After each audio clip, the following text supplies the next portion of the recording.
Губя себе си. Искам обратно живота си. Чувствам вина, че крещя на детето си. Аз добра майка ли съм?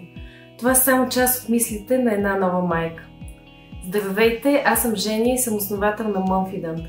И ставайки майка за първи път е най-щастливото и смислено събитие в живота ми, но донесе и нови предизвикателства, за които не бях готова. Нови силни емоции, като чувството за вина, че не се справям добре, че приоритизирам понякога лични цели.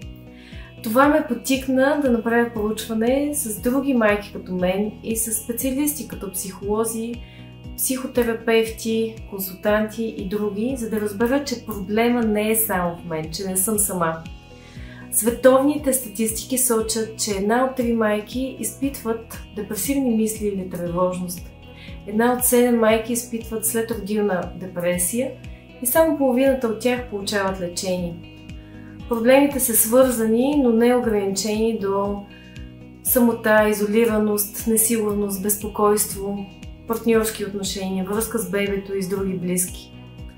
Здравната система не обръща внимание на проблема. Терапията не винаги е достъпна. Специалистите сочат, че майките достигат до тяхната помощ, когато проблема е вече много сериозен.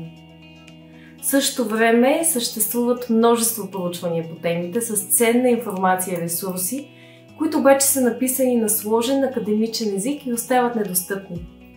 Така обединихме усилия с социални учени от Института по изследване на населението на човека към БАН и психолози, за да обединим тези проучвания с AI технологията и да направим психологическата подкрепа по-лесно разбираема и по-достъпна. Не е срамно да споделите как се чувствате. Не е срамно да потърсите помощ. Включете се в нашето психологическо проучване да дадем гласност на проблемите на майките в България. Или изтеглете приложението на Mumfident, за да получите подкрепа тогава, когато тя е най-важна. Заедно може да се погрижим по-добре за себе си, за децата си и за нашите семейства, за други майки като нас и за обществото като цяло. Благодаря ви!